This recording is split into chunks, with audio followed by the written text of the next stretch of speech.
ಉಪಚುನಾವಣೆಯ ರಣಕಣ ಸಿದ್ಧವಾಗಿದೆ. ಬಹಿರಂಗ ಪ್ರಚಾರಕ್ಕೆ ಇವತ್ತು ತೆರೆ ಹಾಕಲಾಗಿದೆ. ನಾಳೆಯಿಂದ ಬಹಿರಂಗ ಪ್ರಚಾರವನ್ನು ಮಾಡೋ ಹಾಗೆ ಇಲ್ಲ. ಯಾವ ಮಟ್ಟಕ್ಕೆ ರಣಕಣ ಸಿದ್ಧವಾಗಿದೆ ಅಂತಂದ್ರೆ ಗೆಲ್ಲೋದು ಯಾರು ಎನ್ನುವಂತಹ ಒಂದು ಪ್ರಶ್ನೆ ಸಾಕಷ್ಟು ಕಡೆಯಲ್ಲಿ ಮೂಡ್ತಾ ಇದೆ.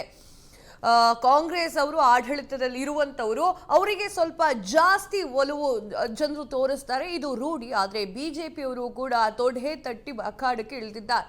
ಇತಿಹಾಸವನ್ನು ಸೃಷ್ಟಿ ಮಾಡ್ತೇವೆ ನಾವು, ನಿಜಕ್ಕೂ ಕೂಡ ಈ ಎರಡು ಕ್ಷೇತ್ರವನ್ನು ಕೂಡ ಗೆದ್ದು ತಮ್ಮ ತೆಕ್ಕೆಗೆ ತೆಗೆದುಕೊಳ್ತೇವೆ ಅಂತ ಹೇಳಿ ಬಿಜೆಪಿಯವರು ಕೂತಿದ್ದಾರೆ.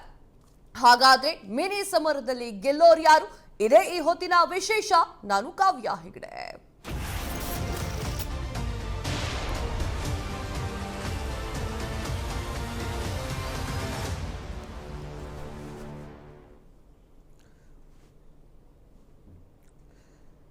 ಕ್ಲೈಮ್ಯಾಕ್ಸ್ ಹಂತಕ್ಕೆ ತಲುಪಿದ ಬೈ ಎಲೆಕ್ಷನ್ ಸಮರ. ಹಿಂದೆ ಬಹಿರಂಗ ಪ್ರಚಾರಕ್ಕೆ ಬಿತ್ತು ಅಧಿಕೃತ ತೆರೆ.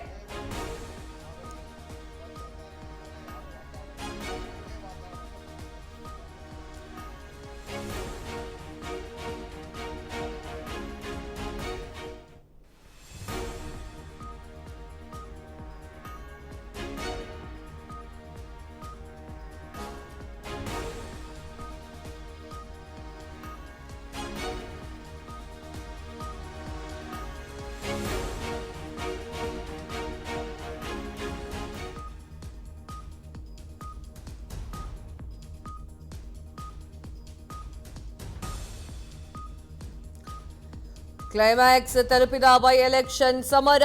ಇಂದು ಬಹಿರಂಗ ಪ್ರಚಾರಕ್ಕೆ ಅಧಿಕೃತ ತೆರೆ. ಬೈ ಎಲೆಕ್ಷನ್ ಗೆಲ್ಲಲು ಕೊನೆ ಹಂತದ ಕಸರತ್ತು. ಸಂಜೆ 6ಕ್ಕೆ ಉಭಯ ಕ್ಷೇತ್ರಗಳಲ್ಲಿ ಪ್ರಚಾರ ಅಂತ್ಯವಾಗುತ್ತೆ. ನಾಳೆಯಿಂದ ಮನೆ ಮನೆಗೆ ತೆರಳಿ ಮತಯಾಚನೆಯನ್ನು ಮಾಡತಕ್ಕದ್ದು. ಹೈ ವೋಲ್ಟೇಜ್ ರಣಕಣದಲ್ಲಿ ಗೆಲ್ಲೋರು ಯಾರು? ಈ ಕ್ಷಣದಲ್ಲಿ ಸಮರ್ಥ ಪರ ನಿಂತಹ ಮುಸ್ಲಿಂ ನಾಯಕರು, ಸಮರ್ಥ ಪರ ಮೊಹಮ್ಮದ್ ಅಜರುದ್ದೀನ್ ಪ್ರಚಾರ ಮಾಡ್ತಾ ಇರುವಂತದ್ದು.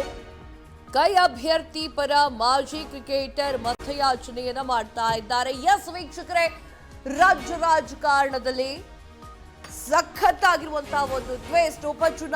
ಉಪಚುನಾವಣೆಯಲ್ಲಿ ಗೆಲ್ಲೋರು ಯಾರು ಎನ್ನುವಂತಹ ವಿಚಾರದ ಬಗ್ಗೆ ಇವತ್ತು ನಾವು ಮಾತನಾಡ್ತಾ ಇದ್ದೇವೆ. ರಣಕಣ ಸಿದ್ಧವಾಗಿದೆ. ಯಾವ ಮಟ್ಟಕ್ಕೆ ನೆಕ್ ಟು ನೆಕ್ ಫೈಟ್ ಇದೆ ಅಂತಂದ್ರೆ ಹೇಳತೀರದ್ದಾಗಿದೆ. ಎಸ್, ನಾನು ಆಗ್ಲೇ ಹೇಳಬೇಕು ಅಂತ ಅನ್ಕೊಂಡಿದ್ದೆ, ಇವಾಗ ಹೇಳ್ತೀನಿ. ದಾವಣಗೆರೆಯ ಕ್ಷೇತ್ರ ಸಾಕಷ್ಟು ಬಿಸಿ ಇರುವಂತಹ ಕ್ಷೇತ್ರವಾಗಿ ಮಾರ್ಪಾಡಾಗಿದೆ. 2,32,564 ಮತದಾರರನ್ನ ಇಟ್ಕೊಂಡಿದೆ ದಾವಣಗೆರೆ ಕ್ಷೇತ್ರ. ಆ ಕ್ಷೇತ್ರದಲ್ಲಿ ಸಮರ್ಥ ಒಂದ್ ಕಡೆಗಾದ್ರೆ ಈ ಕಡೆಯಲ್ಲಿ ಮತ್ತೊಬ್ರು ಇನ್ನೊಂದು ಕಡೆ ಬಿಜೆಪಿಯಲ್ಲಿ ಕಾದಾಡ್ತಾ ಇರುವಂಥದ್ದು. ಎಸ್, ಇದ್ರ ಬಗ್ಗೆ ಮಾತನಾಡಲಿಕ್ಕೆ KH ಕುಮಾರ್ ಅವರು ಕಾಂಗ್ರೆಸ್ನ ವಕ್ತಾರರು, ಹಾಗೆ ನರಸಿಂಹಮೂರ್ತಿ ಅವರು JDS ವಕ್ತಾರರು ಬರ್ತಾರೆ. ಶಂಕರ್ ಬಿರಾದಾರ್ ಅವರು ಬಿಜೆಪಿ ವಕ್ತಾರರು. ಎಸ್, ಕಾರ್ಯಕ್ರಮಕ್ಕೆ ಸ್ವಾಗತ ಸರ್. ನಾನು ಆಗಲೇ ಮಾತಾಡ್ತಾ ಇದ್ದೆ ಗೆಲ್ಲೋರು ಯಾರು ಅಂತ ಹೇಳಿ. ಮೊದಲು ಕುಮಾರ್ ಸರ್ನ ಕೇಳ್ತೀನಿ ನಾನು, ಗೆಲ್ಲೋದು ಯಾರು ಸರ್? ಗೆಲ್ಲೋದು ಯಾರು ಅಂದರೆ ಕಾಂಗ್ರೆಸ್ ಪಕ್ಷದ ಅಭ್ಯರ್ಥಿಗಳು. ಅದು ಕಾಂಗ್ರೆಸ್ ಪಕ್ಷದ ಭದ್ರಕೋಟೆ 2 ವಿಧಾನಸಭಾ ಕ್ಷೇತ್ರಗಳು, ಒಂದು ಬಾಗಲಕೋಟೆ, ಒಂದು ಇದು ದಾವಣಗೆರೆ ದಕ್ಷಿಣ ಕ್ಷೇತ್ರದ 2 ಕ್ಷೇತ್ರಗಳು ಕಾಂಗ್ರೆಸ್ ಪಕ್ಷದ ಭದ್ರಕೋಟೆ. ಅಲ್ಲಿ ಜನ ಸದಾ ಕಾಂಗ್ರೆಸ್ ಪಕ್ಷದ ಕಾರ್ಯಕ್ರಮಗಳನ್ನು ಮತ್ತು ಕಾಂಗ್ರೆಸ್ನ ತತ್ವ ಸಿದ್ಧಾಂತಗಳನ್ನು ಮತ್ತು ಬೆಳಗಾವಿಯಲ್ಲಿ ಏನು ಮಹಾತ್ಮ ಗಾಂಧಿಯವರು ಬಂದು ಹೋದ ದಿನದಿಂದ ಇವತ್ತಿನವರೆಗೂ ಬಾಗಲಕೋಟೆ ಜಿಲ್ಲೆ, ದಾವಣಗೆರೆ ಮತ್ತು ಅದರ ಆಸುಪಾಸು ಎಲ್ಲ ಜಿಲ್ಲೆಗಳಲ್ಲೂ ಕೂಡ ಕಾಂಗ್ರೆಸ್ನ ಭದ್ರಕೋಟೆಯಾಗಿಯೇ ಶಾಸಕರಾಗಿ ಗೆದ್ದು ಬರ್ತಿದ್ದಾರೆ ಸತತವಾಗಿ. ಆ ಜೊತೆಗೆ ಕಾಂಗ್ರೆಸ್ ಪಕ್ಷವನ್ನು ಯಾಕೆ ಗೆಲ್ಲಿಸ್ಬೇಕು ಅಂತ ಜನ ಏನಾದ್ರು ಪ್ರಶ್ನೆ ಮಾಡ್ತಿದ್ರೆ, ಕಳೆದ 16 ವರ್ಷಗಳಿಂದ ಆ ಕ್ಷೇತ್ರಗಳ ಅಭಿವೃದ್ಧಿಗೆ ಮತ್ತು ಜನರ ಸರ್ವತೋಮುಖ ಅಭಿವೃದ್ಧಿಗಾಗಿ ಕಾರ್ಯನಿರ್ವಹಿಸ್ತಾ ಇರುವಂಥದ್ದು ಕಾಂಗ್ರೆಸ್ ಪಕ್ಷ ಅಂತ ಜನರಿಗೆ ಮನವರಿಕೆ ಆಗಿದೆ. ಕಳೆದ ವಿಧಾನಸಭಾ ಚುನಾವಣೆಗೆ ಮುಂಚೆ ಬಿಜೆಪಿ ಆಡಳಿತದಲ್ಲಿತ್ತು. ಒಟ್ಟು ಕರ್ನಾಟಕದಲ್ಲಿ 9 ವರ್ಷ ಅವರು ಆಡಳಿತದಲ್ಲಿದ್ದರು. ಅವರು ಆಡಳಿತದಲ್ಲಿದ್ದಂಥ ಸಂದರ್ಭದಲ್ಲಿ ಯಾವತ್ತೂ ಕೂಡ ನಾವು 9 ವರ್ಷದಲ್ಲಿ ಇಂಥ ಕಾರ್ಯಕ್ರಮಗಳನ್ನು ಕೊಟ್ಟಿದ್ದೇವೆ, ಇಂಥ ಆಡಳಿತ ನಾವು ನಡೆಸಿದ್ದೇವೆ ಅಂತ ಹೇಳಿ ಚುನಾವಣೆಗೆ ಹೋದವರೇ ಅಲ್ಲ. ಚುನಾವಣೆಗೆಲ್ಲ ಹೋಗಿರೋದೆಲ್ಲ ಯಾವುದಕ್ಕೆ ಅಂತ, ಯಾವ ಥರ ಅಂತಂದರೆ ಅಲ್ಲಿ ಯಾರ್ದೋ ಒಂದು ಫೋಟೋ ತೋರಿಸ್ಬಿಟ್ಟು ಆ ಫೋಟೋ ಮುಖಾಂತರ ನಾವು ಚುನಾವಣೆಗೆ ಬಂದಿದ್ದೀವಿ, ನೀವು ಇವ್ರಿಗೋಸ್ಕರ ಓಟ್ ಹಾಕಿ. ಅದಕ್ಕೆ ಮುಂಚೆ ಒಂದು ಫೋಟೋ ತಂದಿದ್ರು 25 ವರ್ಷದಿಂದ, ಪರಶುರಾಮನ ಫೋಟೋ. ಅದನ್ನೊಂದು ಸ್ವಲ್ಪ ದಿನ ಇಟ್ಕೊಂಡಿದ್ರು, ಆಮೇಲೆ ಅದನ್ನ ಪಕ್ಕಕ್ಕೆ ಎತ್ತಿಟ್ರು. ರಾಮನ ಫೋಟೋ ಇಟ್ಕೊಂಡ್ರು, ಅದನ್ನು ಇವಾಗ ಪಕ್ಕಕ್ಕೆ ಇಟ್ಟಿದ್ದಾರೆ. ಈಗ ಆಂಜನೇಯನ ಫೋಟೋ ಇಟ್ಕೊಂಡು ಓಡಾಡಬೇಕು ಅಂತ ಮಾಡ್ತಾ ಇದ್ದಾರೆ. ಅದ್ರ ಮಧ್ಯದಲ್ಲಿ ಒಬ್ಬರು ಫೋಟೋ ಇಟ್ಕೊಂಡು ಓಡಾಡೋರು ಇಡೀ ದೇಶದ ತುಂಬ. ಆ ಫೋಟೋದ ಮೇಲೆನೆ ಇವರು ಇವತ್ತು ಕೂಡ ಚುನಾವಣೆಯನ್ನ ಎದುರಿಸ್ತಾ ಇರುವಂತದ್ದು. ಇವರ ಕಾರ್ಯಕ್ರಮಗಳು ಜನರಿಗೆ ನಾವು ಯಾವ ರೀತಿ ನೆರವಾಗ್ತೇವೆ, ನಿಮ್ಮ ಬದುಕನ್ನ ಯಾವ ರೀತಿ ಹಸನ್ಗೊಳಿಸ್ತೇವೆ ಅನ್ನೋ ಒಂದು ಶಬ್ದವೂ ಅವರಲ್ಲಿಲ್ಲ. ಏನೇ ಬಾಯ್ ಬಿಟ್ರು ಪ್ರತಿಯೊಂದು ಸುಳ್ಳುಗಳ ಸರಮಾಲೆಯನ್ನ ಹೇಳಿ ಅಧಿಕಾರದ ಚುಕ್ಕಾಣಿ ಹತ್ರ ಬರೋ ಪ್ರಯತ್ನ ಪಡ್ತಾರೆ. ಪ್ರಕಾರ ದಾವಣಗೆರೆ ಹಾಗೂ ಬಾಗಲಕೋಟೆ ಎರಡೂ ಕ್ಷೇತ್ರದ ನಮ್ಮ ಭದ್ರಕೋಟೆ ಅಲ್ಲಿ ನಮ್ಮನ್ನ ಯಾರು ಏನೇ ಕೊಚ್ಕೊಂಡ್ರು ಕೂಡ ಅಲ್ಲಿ ಕಾಂಗ್ರೆಸ್ ಪಕ್ಷದ ಕಾರ್ಯಕರ್ತಗಳನ್ನ ನೇರ ಹಣಾಣಿ ಇದೆ ನೋಡಿ. ಇಷ್ಟು ವರ್ಷಗಳ ಕೂಲ ಈಗ ಶಸ್ತ್ರತ್ಯಾಗ ಮಾಡಿದ್ದಾರೆ ಇವರು, ಮಿತ್ರ ಪಕ್ಷದವರು ಪಕ್ಷವನ್ನ ಮಾರಾಟ ಮಾಡ್ಕೊಂಡ್ಬಿಟ್ಟಿದ್ದಾರೆ JDS ಪಕ್ಷದವರು. JDS ಪಕ್ಷದ ಅಭ್ಯರ್ಥಿಗಳಲ್ಲಿಲ್ಲ. ಈಗ ನೇರ ಹಣಾಹಣಿ ನಮಗೆ ಮತ್ತು BJPಗಿದೆ. ಮೊದಲು ಕೂಡ ನಮಗೂ ಮತ್ತು BJPಗೇನೆ ನೇರ ಹಣೆ ಇದ್ದಿದ್ದಂಥದ್ದು. BJP ಪಕ್ಷ ಕರ್ನಾಟಕದಲ್ಲಿ ವಚನ ಭ್ರಷ್ಟತೆಯ ನಂತರ ಏನು ವಚನ ಭ್ರಷ್ಟ ಅಂತ ಹೇಳಿ ಕುಮಾರಸ್ವಾಮಿ ಅವ್ರ ಬಗ್ಗೆ ಹೇಳ್ಕೊಂಡು ಹೊರಟಾಗ ಚರಂತಿ ಮಟ್ಟವ್ರು ಗೆದ್ದಿದ್ದಷ್ಟು ಬಿಟ್ಟರೆ ಆ ಅಲೆ ಏನು ವಚನ ಭ್ರಷ್ಟತೆಯ ಅಲೆ ಏನಿತ್ತಲ್ಲ ಆಗ ಗೆದ್ದಿದ್ದು ಬಿಟ್ರೆ ನಂತರದಲ್ಲಿ ಯಾವತ್ತೂ ಹಾಗಾಗಿ ನಾವಲ್ಲಿ ಗೆದ್ದೆ ಗೆಲ್ತೇವೆ. ಶಾಮನೂರು ಶಿವಶಂಕರಪ್ಪನವರು ಶಿಕ್ಷಣ ಕ್ಷೇತ್ರದಲ್ಲಿ ದಾವಣಗೆರೆಯಲ್ಲಿ ಒಂದು ಅಮೋಘವಾದಂಥ ಕ್ರಾಂತಿಕಾರವಾದಂಥ ಕೆಲಸವನ್ನ ಮಾಡಿದ್ದಾರೆ. ಅವರ ಕಾರ್ಯಕ್ರಮಗಳನ್ನು ನೋಡಿ ಜನ ಯಾವಾಗಲೂ ಮೆಚ್ಚುಗೆಯಿಂದ ಅವ್ರು ಗೆಲ್ಸ್ಕೊಂಡ್ ಬಂದಿದ್ದಾರೆ. ಮುಂದೆ ಕೂಡ ನಾವು ನಾಳೆ ನಾಡಿದ್ದು ಚುನಾವಣೆ ಗೆದ್ದೆ ಗೆಲ್ತೇವೆ. ಅಭ್ಯರ್ಥಿಗಳ ಪರವಾಗಿ ಎಲ್ಲರೂ ವೋಟ್ ಹಾಕಿ ಹಾಕ್ತಾರೆ. ಗೆಸ್ಟ್ ವೆಲ್ಕಮ್ ಮಾಡ್ಕೊಂಡ್ಬಿಡ್ತೀನಿ. ಈ ಒಂದು ಡಿಬೇಟ್ಗೆ AAP ವಕ್ತಾರರು ಅಶೋಕ್ ಮೃತ್ಯುಂಜಯ ಅವರು ಲೈವ್ ಅಲ್ಲಿ ಜಾಯ್ನ್ ಆಗಿದ್ದಾರೆ. ಸರ್ ನಮಸ್ತೆ. ನಮಸ್ಕಾರ. ಓಕೆ, ಈಗ ಮಿನಿ ಸಮರ, ಈ ಮಿನಿ ಸಮರದಲ್ಲಿ ಯಾರು ಗೆಲ್ಲಬಹುದು ಇಲ್ಲಿಯವರೆಗೆ ಇವತ್ತು ಪ್ರಚಾರ ಬಹಿರಂಗ ಪ್ರಚಾರ ಎಂಡ್ ಆಗ್ತಾ ಇದೆ. ಸೊ ಈ ಒಂದು ಕ್ಷಣದವರೆಗೂ ಕೂಡ ಯಾರು ಗೆಲ್ಲಬಹುದು ಎನ್ನುವಂತಹ ಪ್ರಶ್ನೆ, ನೀವೇನ್ ಹೇಳ್ತೀರಿ? ಯಾರು ಗೆಲ್ತಾರೆ ಅಂತ ಅನ್ಕೊಳ್ತೀರಿ? ಇದು ಮುಂಚೆ ದಾವಣಗೆರೆ ದಕ್ಷಿಣ ಕ್ಷೇತ್ರ ಬಂದು ಏನು ಶಾಮನೂರು ಶಿವಶಂಕರಪ್ಪ ಅವ್ರದ್ದು ಕಾಂಗ್ರೆಸ್ ಅವ್ರದ್ದು ಸ್ಟ್ರಾಂಗ್ ಹೋಲ್ಡ್ ಇತ್ತು, ಅದು ಇವಾಗ ಕಳ್ಕೊಳ್ಳೋ ಸಾಧ್ಯತೆಗಳು ಜಾಸ್ತಿ ಕಾಣ್ತಾ ಇದೆ. ಏನಕ್ಕಂದ್ರೆ ಅಲ್ಲಿ ಸುಮಾರು 25 ವರ್ಷಗಳಿಂದ ಅವರೇ ಆಡಳಿತ ಮಾಡ್ಕೊಂಡ್ ಬಂದು ಅವರ ಮಗ ಸ್ಟೇಟ್ ಮಿನಿಸ್ಟ್ರು, ಸೊಸೆ MP, ಇವಾಗ ಮೊಮ್ಮಗಂಗೂ ಟಿಕೆಟ್ ಕೊಡ್ತೀವಿ ಅಂದ್ರೆ ಅಲ್ಲೆಲ್ಲ ಲೋಕಲ್ ಅಲ್ಲಿರೋ ಕಾರ್ಯಕರ್ತರು ಯಾರು ಬೆಳಿಬಾರ್ದ? ಆ ಲೋಕಲ್ ಅಲ್ಲಿ ಕಾರ್ಯಕರ್ತರಲ್ಲಿ ಬಹಳ ಅಸಮಾಧಾನ ಇದೆ. ಅದಕ್ಕೆ ನಮ್ಮ ಯಾರೋ ಪೈಲ್ವಾನ್ ಅನ್ನೋರು ಎಲೆಕ್ಷನ್ಗೆ ಇಂಡಿಪೆಂಡೆಂಟ್ ಕ್ಯಾಂಡಿಡೇಟ್ ಆಗ್ತೀನಿ ಅಂತ ಹೇಳೋದಕ್ಕೆ ಸಿದ್ದರಾಮಯ್ಯ ಅವರು, DK ಶಿವಕುಮಾರ್ ಅವರು ಏನು ಬೆಂಗಳೂರಿಂದ ಎಲ್ಲಾ ಮಿನಿಸ್ಟರ್ಗಳು ಕೂಡ ಹೋಗಿ ದಾವಣಗೆರೆ ಟೆಂಟ್ ಹಾಕೊಂಡು ಕ್ಯಾಂಪೇನ್ ಮಾಡ್ಕೊಂಡು ಗೆಲ್ಬೇಕು ಅಂತ ಫುಲ್ ಹರಸಾಹಸ ಮಾಡ್ತಿದ್ದಾರೆ. ಅಷ್ಟೊಂದು ಸ್ಟ್ರಾಂಗ್ ಕಾಂಗ್ರೆಸ್ ಬೆಲ್ಟ್ ಆಗಿದ್ರೆ ಒಂದೇ ಒಂದು ಬೈ ಎಲೆಕ್ಷನ್ಗೆ ಇಡೀ ಸರ್ಕಾರನೇ ನಿಲ್ಲಿಸ್ಬಿಟ್ಟು ಪ್ರತಿಯೊಬ್ಬ ವ್ಯಕ್ತಿ ಕೂಡ ಅಲ್ಲೋಗ್ ನಿಂತ್ಕೊಂಡು ಕ್ಯಾಂಪೇನ್ ಮಾಡೋ ಅವಶ್ಯಕತೆ ಏನಿತ್ತು? ಅಷ್ಟೊಂದು ಒಳ್ಳೆ ಕೆಲಸ ಮಾಡಿದ್ರೆ ಕಣ್ಣು ಮುಚ್ಕೊಂಡ್ ಗೆಲ್ತಿದ್ರಲ್ವಾ? ಇವ್ರಿಗೆ ಕಾಂಗ್ರೆಸ್ ಅವ್ರದ್ದು ರೂಲಿಂಗ್ ಪಾರ್ಟಿ, ರೂಲಿಂಗ್ ಗವರ್ಮೆಂಟ್ ಇದೆ, ಆದ್ರೂ ಕೂಡ ಅವ್ರಿಗೆ ಅಲ್ಲಿ ಸೋಲೋ ಭಯ ಇದೆ. ಒಂದು ಸೀಟ್ ಗೆದ್ರು ಸೋತ್ರು ಯಾವ್ದೇ ರೀತಿಯಾದ ಪರಿಣಾಮ ಬೀಳಲ್ಲ ಗವರ್ಮೆಂಟ್ ಮೇಲೆ, ಆದ್ರೂ ಕೂಡ ಯಾಕೆ ಅಲ್ಲೋಗ್ ಮಾಡ್ತಿದ್ದಾರೆ? ಸರ್ ಹಂಗೆ ಲೈನ್ ಅಲ್ಲಿ ಇರಿ. ಶಂಕರ್ ಸರ್, ಈ ವಿಚಾರ ಏನು ಅಂತಂದ್ರೆ ಅಧಿಕಾರ ಬಂದ್ಬಿಟ್ಟು ಕಾಂಗ್ರೆಸ್ ಅಧಿಕಾರ ಇದೆ ರಾಜ್ಯದಲ್ಲಿ. So neck to neck fight ಆಗುತ್ತಾ ಅಥವಾ ಯಾವ ತರ? ಶ್ರೀನಿವಾಸ್ ಅವರು, ದಾಸಕರಿಯಪ್ಪ ಅವರು ಗೆಲ್ತಾರ ನಿಮ್ ಪ್ರಕಾರ? ಏನ್ ಕತೆ ಅಂತ ನೋಡಿ.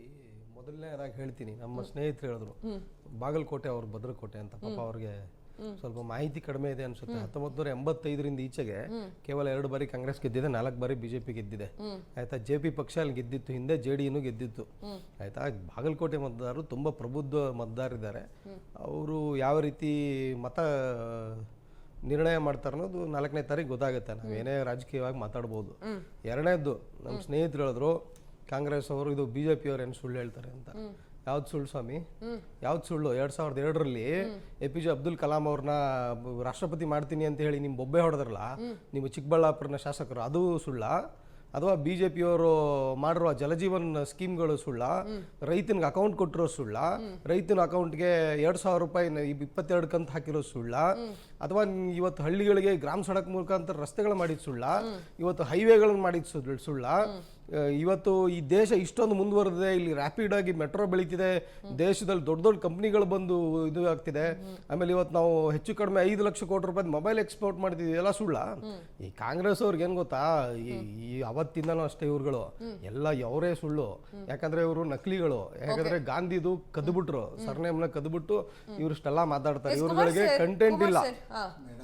ಒಂದ್ ನಿಮಿಷ ಸರ್, ಕುಮಾರ್ ಸರ್, ನಂದೇ ಒಂದೇ ಒಂದು ಪ್ರಶ್ನೆ ಏನು ಅಂತಂದ್ರೆ, ಎಲ್ಲರೂ ಆಲ್ಮೋಸ್ಟ್ ಆಲ್ ಹೇಳೋದೇನು, ದಾವಣಗೆರೆ ಮತ್ತು ಬಾಗಲಕೋಟೆ ಬೈ ಎಲೆಕ್ಷನ್ ಬರ್ತಾ ಇರಬೇಕಾದ್ರೆ ಹೆಣ್ಮಕ್ಳಿಗೆ ಸರಿಯಾದ ರೀತಿಯಲ್ಲಿ ಗೃಹಲಕ್ಷ್ಮಿ ಹಣ ಹೋಗಿ ತಲುಪ್ತಾ ಇದೆ, ಇಷ್ಟು ದಿನ ತಲುಪದೆ ಹೋಗಿದ್ದು ಈಗ ಬಂದು ತಲುಪ್ತಾ ಇದೆ ಅಂತ ಹೇಳಿ ಎಲ್ಲೋ ಒಂದ್ ಕಡೆ ಗ್ಯಾರಂಟಿಗಳನ್ನು ಉಪಚುನಾವಣೆಗೆ ಅಂತಾನೆ ಬಳಸ್ಕೊಳ್ತಾ ಇದೆಯಾ ಕಾಂಗ್ರೆಸ್ ಸರ್ಕಾರ ಅನ್ನುವಂತ ಮಾತು ಕೂಡ ಜೋರಾಗಿ ಕೇಳಿ ಬರ್ತಿದೆ. ನಿಮ್ ಪ್ರಕಾರ ಏನು, ಹೌದಾ ಅದು? ಆಯ್ತು, ಬಿಹಾರದಲ್ಲಿ 10,000 ರೂಪಾಯಿ ಯಾರ ಅಕೌಂಟ್ಗೆ ಯಾರು ಹಾಕಿದ್ರು? ಬಿಹಾರದಲ್ಲಿ. ಆಯ್ತು, ದೆಹಲಿಯಲ್ಲಿ ಮೇಡಮ್ ಬೇರೆ ರಾಜ್ಯಗಳು ಬೇಡ. ಒಂದ್ ನಿಮಿಷ. ಈಗ ನಮ್ಮ ಫ್ರೀ ಬೀಸ್ ಬಗ್ಗೆ ಇವರು ಮಾತನಾಡೋದಾದ್ರೆ ಅಥವಾ ಮಾಧ್ಯಮದಲ್ಲಿ ಚರ್ಚೆ ಆಗೋದಾದ್ರೆ, BJPಯವರು ಫ್ರೀ ಬೀಸ್ನ ಏನು ವಿರೋಧ ಮಾಡಿ ಅವರೇ ಕೊಡ್ತಾ ಇದಾರಲ್ಲ, ಅದ್ರ ಬಗ್ಗೆ ಯಾಕೆ ಸರ್ಕಾರ ತೆಗೆದಿಲ್ಲ ಬೇರೆ ರಾಜ್ಯಗಳಲ್ಲಿ? ನಮ್ಮನ್ನು ಕಾಪಿ ಮಾಡೈತಾನೆ ಅವ್ರು ಮಾಡ್ತಾ ಇರೋದು. ಅವ್ರಿಗೂ ಕೂಡ ಸ್ವಂತ ಶಕ್ತಿ ಇಲ್ಲ ಅನ್ನೋದು ಇಲ್ಲಿ ಶತಾಯ ಅವ್ರದ್ದು ಗೊತ್ತಾಗಿದೆ ಜನಕ್ಕೆ. ದೆಹಲಿಯಲ್ಲಿ ಹೇಳಿದ್ರು, ಅಲ್ಲಿ ಹೇಳದಂತೆ ನಡ್ಕೊಂಡಿದೆ. ಮಹಾರಾಷ್ಟ್ರದಲ್ಲಿ ನೋಡಿ, ನಾವೇ ಮೊದಲು ಅದನ್ನು ಪ್ರಾರಂಭ ಮಾಡಿದ್ವಿ ಮೇಡಮ್. ಈಗ ಗ್ಯಾರಂಟಿ ಯೋಜನೆ ಇಡೀ ಭಾರತ ದೇಶದಲ್ಲಿ ಪ್ರಾರಂಭ ಮಾಡಿದ್ದೆ ನಾವು. ಒಂದ್ ನಿಮಿಷ ಇರಿ, ಮಾತಾಡೋ ಮಧ್ಯೆ ಮಾತಾಡಿದ ಮೇಡಮ್. ಒಂದ್ ನಿಮಿಷ. CAG ರಿಪೋರ್ಟ್ ಬಗ್ಗೆ ಮಾತಾಡಿದ್ರು. PMYGA 10,400 ಕೋಟಿ ರೂಪಾಯಿಗಳು CAG ವರದಿ ಕೊಟ್ಟಿದ್ದಾರೆ. ಮೋದಿ ಲೂಟಿ ಹೊಡೆದಿದ್ದಾರೆ ಅಂತ ಕೊಟ್ಟಿದ್ದಾರಲ್ಲ. 10,000 ಕೋಟಿ ಮೋದಿ ಅವರು ನೀವು ಪಾಪ ನಿಮ್ ಕಡೆ ತಿರುಗಿದಾಗ CAG ಉಲ್ಟಾ ಆಗ್ಬಿಡುತ್ತಾ? ಯಾಕೆ ಉಲ್ಟಾ ಆಗುತ್ತೆ? ಓದಿಲ್ಲ ರೀ. ನನ್ನ ಪ್ರಶ್ನೆ ಇಷ್ಟೇ, CAG ಅವರ ಬಗ್ಗೆ ಮಾತಾಡಿದ್ರು. ಅದೇ CAG ಕೊಟ್ಟಿರೋ ವರದಿ ಪ್ರಕಾರ 10,000 ಕೋಟಿ ಹುಡುಗರ ಹೆಸರಲ್ಲಿ ಲೂಟಿ ಹೊಡೆದಿದ್ದೀರಲ್ಲ. ಯಾಕಪ್ಪ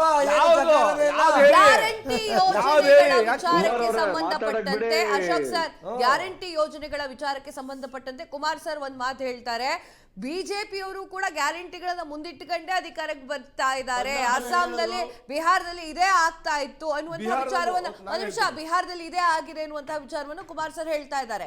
ನನ್ನ ಪ್ರಶ್ನೆಯನ್ನ ಕೇಳ್ತಾನೆ ಇಲ್ಲ, ಏನು ಅವರು ಮಾಡ್ತಿದ್ದಾರೆ ಅನ್ನೋ ಕಾರಣಕ್ಕೆ ನೀವು ಮಾಡ್ತಾ ಇದ್ದೀರಾ ಅಂತ.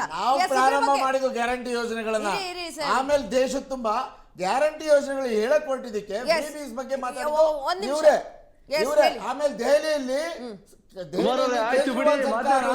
ಕೇಜ್ರಿವಾಲ್ ಸರ್ಕಾರ ಆಯ್ತು ಹೋಗ್ಲಿ ಬಿಡಿ, ನೀವು ಮಾತಾಡಕ್ ಬಿಡ್ಬೇಕು ಪಕ್ಕದವ್ರಿಗೆ. ಒಂದ್ ನಿಮಿಷ ಅಶೋಕ್ ಸರ್, ಏನು ಹೇಳ್ತಿದ್ರಿ? ಮೊದಲನಾಗೆ ಕುಮಾರ್ ಅವ್ರ ತಪ್ಪು ತಿಳುವಳಿಕೆ ಇದೆ.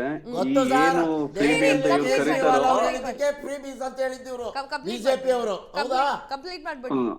ಹೌದು, ಅದು ಯಾವ್ದು ಫ್ರೀಬಿ ಅಲ್ಲ. ಜನಸಾಮಾನ್ಯರು ಪ್ರತಿಯೊಬ್ರು ಕೂಡ ತೆರಿಗೆ ಕಟ್ತಾರೆ, ಅದನ್ನ ಜನಗೆ ಕೊಡ್ತಿರೋದು. ಮೊದಲನೇದಾಗಿ ದೆಹಲಿಯಲ್ಲಿ ಆಮ್ ಆದ್ಮಿ ಪಾರ್ಟಿ ತಂದಿದ್ದು, ಆಮೇಲೆ ಕಾಂಗ್ರೆಸ್ ಅವ್ರು ಕಾಪಿ ಮಾಡಿದ್ರು.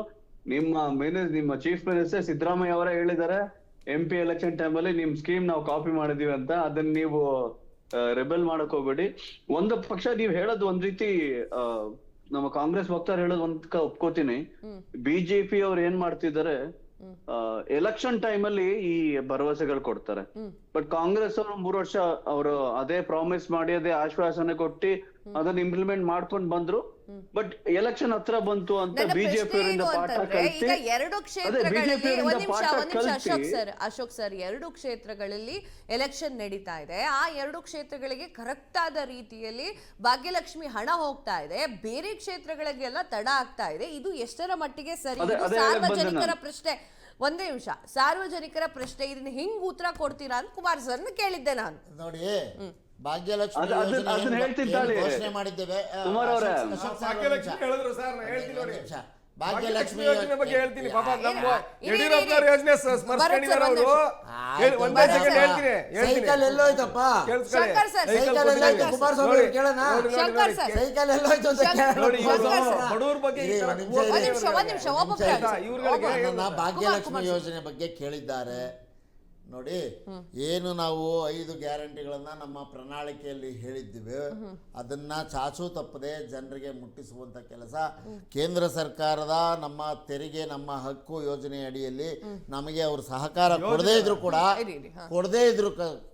15ನೇ ಹಣಕಾಸಿನ ಯೋಜನೆ ಸಂದರ್ಭದಲ್ಲಿ 16 ಏನು ಹೇಳಿದ್ರು ಅದು ಯಾವುದನ್ನು ನಮಗೆ ಕೊಡದೇ ಇದ್ರು ಕೂಡ ನಾವು ಜನತೆಗೆ ಕೊಟ್ಟ ಆಶ್ವಾಸನೆಯಂತೆ ನಮ್ಮ ತೆರಿಗೆಯ ಇತಿಮಿತಿಯಲ್ಲಿ ನಮ್ಮ ಕರ್ನಾಟಕ ರಾಜ್ಯದಲ್ಲಿ ನಮಗೆ ಬರ್ತಿರೋ ಪಾಲನಲ್ಲಿ ನಾವು ಏನು ಹೇಳಿದ್ದೇವೆ ಅದನ್ನ ಕೊಡ್ತಾ ಬಂದಿದ್ದೇವೆ.